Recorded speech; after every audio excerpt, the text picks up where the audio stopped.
धमकी देत चहा नाश्ता दुकानास आग, घटना कॅमेऱ्यात कैद। सातारा शहरातील अजंठा चौक परिसरात चहा नाश्ता दुकानाला आग लावून नुकसान केल्याप्रकरणी चौघांविरोधात गुन्हा दाखल करण्यात आलाय। ही घटना 8 नोव्हेंबर रोजी मध्यरात्री घडली आहे।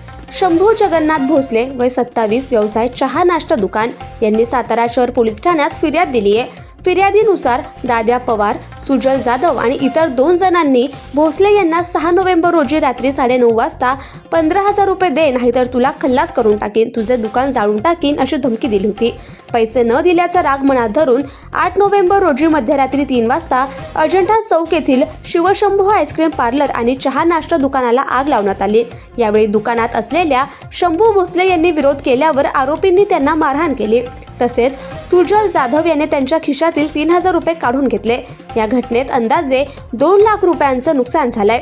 या प्रकरणी सातारा शहर पोलीस ठाण्यात गुन्हा दाखल झाला असून तपास पोलीस उपनिरीक्षक सावंजी करीत आहेत।